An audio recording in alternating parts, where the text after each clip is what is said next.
Hello বন্ধুরা, সুরভিস লাইফস্টাইলে সবাইকে স্বাগত। আজকে আবার আরেকটি রেসিপি নিয়ে তোমাদের সামনে হাজির হয়েছি। তো পুরো ভিডিওটা দেখার অনুরোধ রইল। খুব সহজ একটি রেসিপি, কিন্তু খেতে অসাধারণ। যারা এখন পর্যন্ত খাওনি তো খেয়ে দেখো। তো চলো শুরু করা যাক। এই দেখো, আমি একটা বড় সাইজের বেগুন নিয়েছি। এর আগে একদিন করেছিলাম, সেটা ছোট বেগুনটা ছিল, তো সবার খেয়ে কিন্তু পোষায়নি। এই শীত মানেই বেগুনের টেস্টটাই একদম আলাদা। তো যারা এখনো খাওনি তারা ঝটপট আজকালেই করে খেয়ে দেখো, খুবই টেস্ট খেতে। তো বেগুনটার মধ্যে আমি জায়গায় জায়গায় একটু ফুটো করে সেখানে আমি কয়েক কোয়া রসুন ভরে দিলাম। বেগুনটা যেহেতু বড়, তাই আমি 5টার মতো ফুটো করেছি 5 জায়গায় বেগুনের গায়ে। সেখানে আমি রসুনের কোয়াগুলো ভরে দিলাম। তো এখন গ্যাস জ্বালিয়ে গ্যাসেই বেগুনটাকে পুড়ে নেব। যারা উনুনে রান্না করো তাদের তো খুব সুবিধে, উনুনের পুরাটা আরো বেশি ভালো হয়। তো এখন আমি একটা বড় সাইজের পেঁয়াজ নিয়েছি। বেগুনটা পুরা হতে হতে আমি অন্য যে সব জিনিসগুলো দেব সেটা রেডি করে নেই। তো পেঁয়াজটাকে আমি ভালো করে কুচি করে কেটে নেব।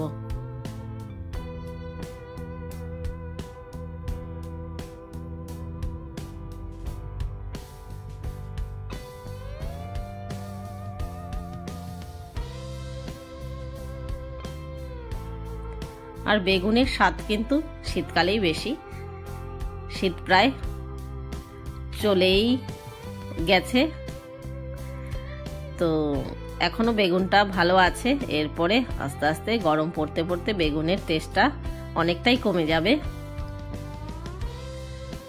আমরা অনেক দিনই খেয়েছি, তো আজ ভাবলাম তোমাদের সঙ্গেও শেয়ার করি। তো একটা বড় সাইজের পেঁয়াজ নিয়েছিলাম আর কুচি করে কেটে নিলাম, আর একটা টমেটো। আর এইদিকে আমি বেগুনটাকেও ঘুরিয়ে ঘুরিয়ে পোড়াচ্ছি, কারণ এক সাইডে বেশি পোড়া হয়ে যাবে, আরেক সাইডে হবে না। বেগুনটা মোটামুটি ভালো বড় সাইজের একটা বেগুন নিয়েছি। বেগুনটা দেখো পোড়া কিন্তু আমার কমপ্লিট। চারিপাশ আমি ঘুরিয়ে ঘুরিয়ে ভালো করে পুড়ে নিয়েছি। এখন আমি 3টে শুকনো লঙ্কাও আগুনে পুড়িয়ে নেব। আর শুকনো লঙ্কা পুড়ানোর সময় কিন্তু একটু সাবধান, নাকটা কিছু দিয়ে চাপা দিয়ে ধরে তারপরেই পুড়াবে, না হলে গন্ধে খুব হাঁচি হবে। এই দেখো, আমি পেঁয়াজটাকে কুচি করে নিয়েছি, লঙ্কা 3টেও কুচি করে নিয়েছি, কাঁচা লঙ্কা 3টে, আর এদিকে একটা টমেটো নিয়েছিলাম, টমেটোটাকেও কুচি করে কেটে নিয়েছি। আর হচ্ছে এখানে 3টা শুকনো লঙ্কা পুড়ে নিলাম। এখন বেগুনটাকে ভালো করে ছুলে নেব। বেগুনটা প্রচণ্ড গরম, তাই একটা পাত্রের মধ্যে জল নিয়ে বারবার হাতটাকে জলে চুবিয়ে চুবিয়ে ধুয়ে পরিষ্কার করে নিতে হবে।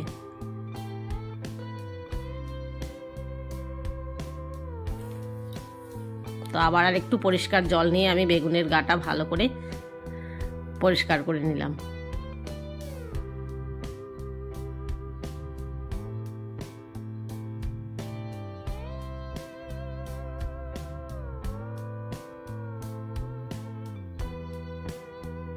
দেখো চারিপাশ একদম সুন্দরভাবে কিন্তু পুড়ে গেছে।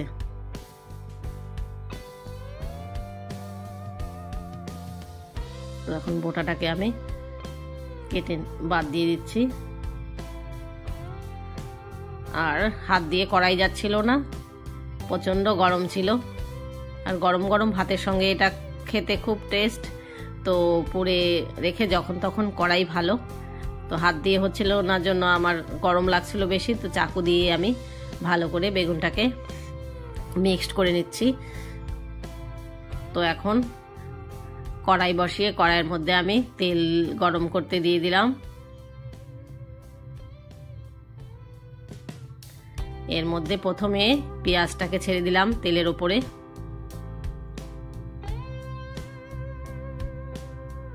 পেঁয়াজ কুচিটা একটু নাড়াচাড়া করে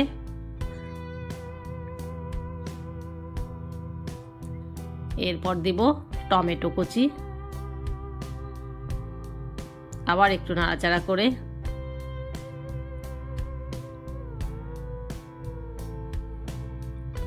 3টে কাঁচা লঙ্কার কুচি দিয়ে দিলাম। আর দেখো ভেতর থেকে যে রসুনটাও বেরিয়ে আসছিল 2 কোয়া, সেটাও দিয়ে দিলাম। আর বেগুনের মধ্যে তো রয়েই গেছে। এখন আমি 2টো ডিম নিয়েছি। আর এদিকে বেগুনের মধ্যেই আমি খুন্তির সাহায্যেই শুকনো লঙ্কাগুলোকেও ভেঙে দিলাম ভালো করে। এখন দেখো ভাজা ভাজা হয়ে গেছে কিন্তু আমার পেঁয়াজ, টমেটো আর কাঁচা লঙ্কা। তো ওর মধ্যে আমি এখন 2টো ডিম নিয়েছি, বড় যেহেতু বেগুনটা তাই 2টো ডিম দিলাম। এখন ডিমটাকেও ভালো করে ভুজিয়ার শেপে আর একটু পরিমাণ মতো লবণ দিলাম, ডিমটার মধ্যে যাতে একটু লবণ ঠিকঠাক থাকে। বাকি লবণটা আমি পরে দেব। তো আবার ভালো করে একটু ভাজা ভাজা করে, দেখতেই পাচ্ছ সব কিছু একদম মিলে গেছে সুন্দরভাবে। তো এখন আমি বেগুন পোড়া, আর বেগুন পোড়ার মধ্যেই আমি লঙ্কা 3টে, শুকনো লঙ্কা 3টে পুরোটা মিক্সড করে দিয়েছি। দিয়ে এখন অনবরত ভালো করে নাড়াচাড়া করতে হবে। এখন আমি পরিমাণ মতো লবণটাও দিয়ে দিলাম।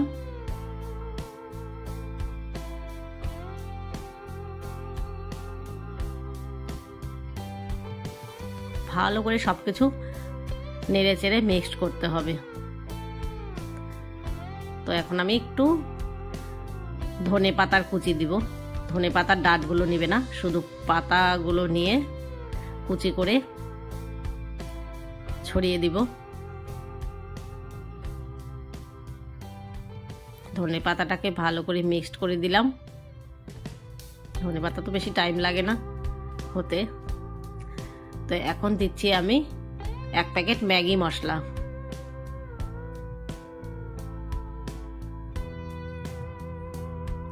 দিয়ে আবার ভালো করে নাড়াচাড়া করে নেব। তো আমার রেডি হয়ে যাচ্ছে বেগুন পোড়ার রেসিপিটা। এমনি সাধারণভাবে তো বেগুন পুড়েই খাই আমরা সবাই, কিন্তু এভাবে করে খাবে অসাধারণ খেতে। আমি বলছি করে খেয়ে দেখো। আর ভিডিওটা যদি ভালো লেগে থাকে অবশ্যই একটা লাইক করো, আর নতুন হলে আমার চ্যানেলটাকে সাবস্ক্রাইব করো। আর ভিডিওটা কেমন লাগলো কমেন্ট করে জানিও।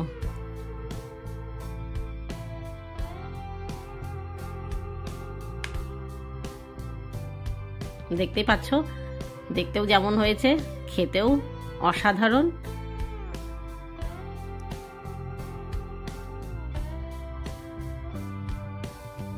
আজকের মতো এখানেই শেষ করছি।